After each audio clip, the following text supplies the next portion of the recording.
요즘은 참 신기한 세상이에요. 멀리 떨어져 있는 사람하고도 바로 옆에 있는 것처럼 얼굴을 보고 이야기를 나눌 수 있고 손가락 몇 번만 까딱하면 안부도 금방 물을 수 있잖아요.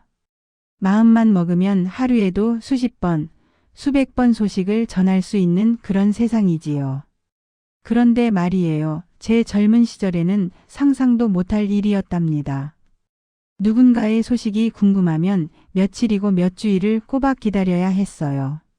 전화가 귀하던 시절이라 목소리 한번 듣는 것도 큰일이었고 가장 흔한 소통 방법은 편지였거든요. 오늘은 그 시절 닳고 닳도록 읽고 또 읽었던 손편지에 대한 이야기를 한번 해볼까 해요. 지금처럼 뭐든 빠른 세상에서는 조금 답답하게 들릴지도 모르겠네요. 하지만 그 기다림 속에는 지금의 빠른 소통이 감히 흉내 낼 수 없는 깊고 진한 무언가가 있었답니다. 제게는 지금 함께 살고 있는 머리가 희끗희끗해진 남편이 젊은 시절에 보내온 편지들을 모아둔 낡은 나무 상자가 하나 있어요. 세월의 흔적이 고스란히 묻어나는 그 상자를 열면 빛바랜 편지지 위로 아련한 추억들이 먼지처럼 피어오르곤 한답니다. 그 사람과 제가 한창 사랑을 키워가던 시절 남편은 군대에 가 있었어요. 지금처럼 휴가를 자주 나오는 것도 아니고 연락할 방법이라고는 오직 편지 한 통이 전부였지요. 그 시절 저의 하루는 우체부 아저씨를 기다리는 것으로 시작해서 그 사람에게 보낼 편지를 쓰는 것으로 마무리되곤 했어요. 매일 아침 눈을 뜨면 오늘은 혹시 편지가 오지 않았을까 하는 설렘에 가슴이 두근거렸어요. 창밖으로 우편 배달부 아저씨의 자전거 소리라도 들릴 것 같으면 하던 일을 모두 멈추고 길을 쫑긋 세웠지요. 대문 앞 우편함에 편지 한 통이 꽂혀 있는 날이면 온 세상을 다 가진 것처럼 기뻤답니다. 그 얇은 종이 한 장에 담긴 그의 안부가 저에게는 하루를 살아갈 가장 큰 힘이 되어 주었으니까요. 편지를 쓰는 밤은 또 얼마나 특별했는지 몰라요. 저는 동네 문방구에 가서 가장 예쁜 편지지를 고르곤 했어요. 꽃무늬가 그려진 것, 은은한 향기가 나는 것. 어떤 편지지에 제 마음을 담아야 그 사람에게 더 잘 전해질까 한참을 고민했지요. 그리고는 밤이 깊어 모두가 잠든 시간 작은 등불 아래에 조심스럽게 편지를 써 내려갔어요. 오늘 하루 무슨 일이 있었는지, 점심에는 무엇을 먹었고 길을 가다 누구를 만났는지 그런 소소한 일상들을 하나하나 적어 내려갔지요. 보고 싶다는 말은 차마 낯간지러워서 직접적으로 쓰지는 못하고 대신 밤하늘의 달이 참 밝다는 이야기 속에 길가에 핀 작은 들꽃이 참 예쁘다는 이야기 속에 슬쩍 숨겨서 전하곤 했어요. 한자 한자 꾹꾹 눌러 쓰다 보면 어느새 제 마음이 글자 하나하나에 스며드는 것 같았어요.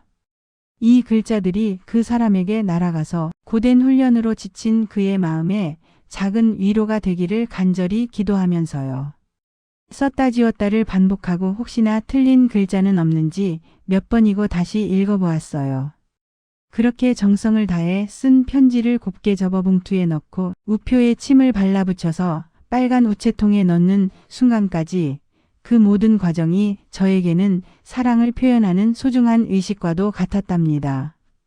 그렇게 며칠이 지나 제 편지가 그에게 도착할 때쯤이면 저 역시 그의 편지를 기다리는 마음이 더욱더 간절해졌어요.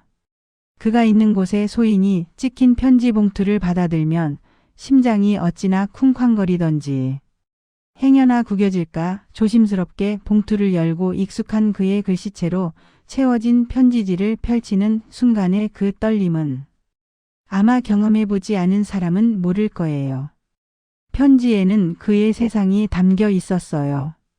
낯선 곳에서의 고된 훈련 이야기, 동기들과의 소소한 일상, 그리고 저에 대한 그리움. 흙먼지가 묻어 있기도 하고 빗방울에 글씨가 번진 자국이 있기도 했죠. 저는 그 편지를 읽고 또 읽었어요. 처음에는 큰 소리로 한 번, 그 다음에는 그의 목소리를 상상하며 마음속으로 또 한 번. 읽을 때마다 새로운 문장이 눈에 들어오고 행간에 숨겨진 그의 마음이 느껴지는 것 같았어요. 그의 글씨체, 문장 끝에 찍힌 마침표 하나에서도 그의 감정이 고스란히 전해져 오는 듯 했죠. 그 편지 한 통을 가슴에 품고 며칠을 행복하게 보냈답니다. 잠들기 전에도 머리맡에 두고 힘들고 외로운 순간에는 살며시 꺼내어 보며 위로를 받곤 했어요. 편지는 단순한 종이가 아니었어요. 그건 멀리 떨어져 있는 우리 두 사람을 이어주는 가장 튼튼한 끈이었고 서로의 마음을 확인하는 가장 확실한 증표였답니다. 기억에 남는 편지가 참 많지만 유독 잊히지 않는 편지가 한 통 있어요. 한동안 그에게서 편지가 오지 않던 때가 있었어요. 일주일이 지나고 열흘이 지나도 소식이 없자 제 마음은 까맣게 타들어갔죠. 혹시 무슨 일이 생긴 건 아닐까? 훈련이 너무 힘들어 아프기라도 한 건 아닐까? 온갖 나쁜 생각들이 꼬리에 꼬리를 물고 저를 괴롭혔어요. 매일 밤을 눈물로 지새우며 기도했어요. 제발 무사하기만 해달라고. 그렇게 피가 마르는 것 같은 2주일이 지났을 때였어요. 드디어 그의 편지가 도착한 거예요. 덜덜 떨리는 손으로 편지를 뜯었는데 평소보다 훨씬 짤막한 내용이었어요. 아주 큰 훈련이 있어서 외부와 연락을 전혀 할 수 없었다고요. 훈련이 끝나자마자 가장 먼저 제 생각이 나서 편지를 쓴다고. 많이 걱정했을 텐데 미안하다는 말과 함께 마지막 줄에는 이렇게 쓰여 있었어요. 어둡고 추운 산속에서 밤을 새울 때 밤하늘의 별을 보며 자기 얼굴을 떠올렸다고. 그 별빛이 꼭 자기를 닮아서 힘든 시간을 견딜 수 있었다고 말이에요.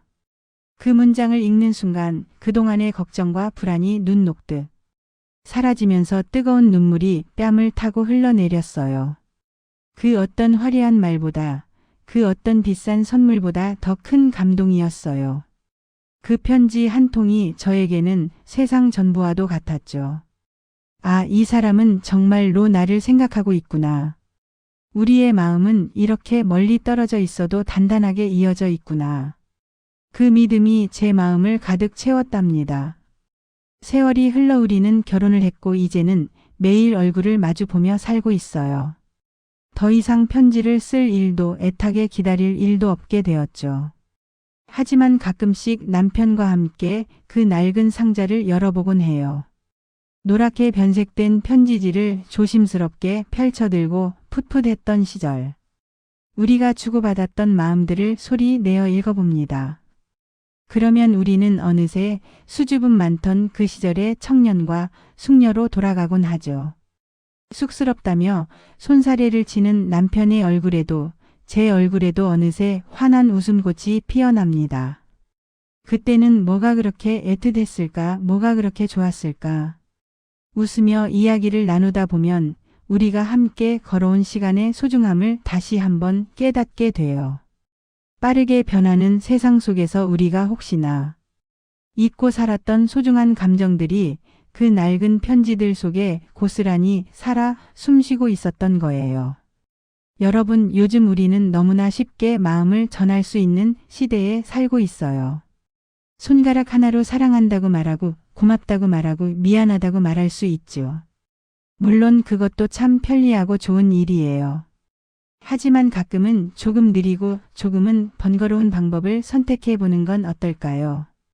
사랑하는 사람에게 혹은 오랫동안 소식이 뜸했던 친구에게 고마운 부모님께 손으로 직접 쓴 편지 한 통을 전해보는 거예요. 어떤 종이를 고를까? 어떤 펜으로 쓸까? 고민하는 그 시간부터 이미 여러분의 마음은 시작되고 있는 거랍니다. 무슨 말을 써야 할지 막막하다고요. 괜찮아요. 거창한 내용이 아니어도 좋아요. 오늘 본 예쁜 구름 이야기, 맛있게 먹었던 저녁 식사 이야기, 문득 그 사람이 떠올랐던 순간의 이야기. 그런 소소한 일상 속에 여러분의 진심을 담아 한자 한자 눌러 써 내려가 보세요. 아마 받는 사람은 그 어떤 선물보다 더 큰 감동을 받을 거예요. 여러분의 손길이 닿은 그 편지에는 여러분의 체온과 진심이 고스란히 담겨 있을 테니까요.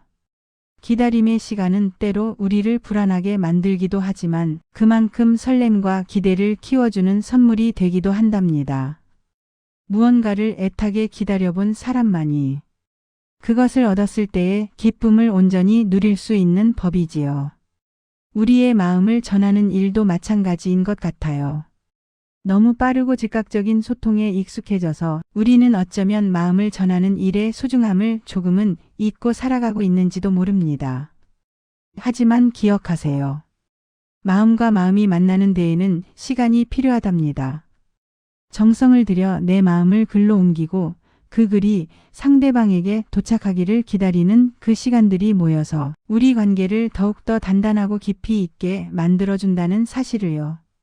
오늘 이야기가 여러분의 마음에 작은 울림을 주었으면 좋겠네요. 잊고 있던 누군가가 떠오르셨다면 오늘 밤에는 스마트폰을 잠시 내려놓고 책상에 앉아보는 건 어떨까요? 서랍 속에서 굴러다니는 펜 한 자루와 종이 한 장이면 충분하답니다. 여러분의 따뜻한 마음이 누군가에게는 잊지 못할 큰 행복으로 전해질 거예요. 오늘도 제 이야기에 귀 기울여 주셔서 정말로 고맙습니다.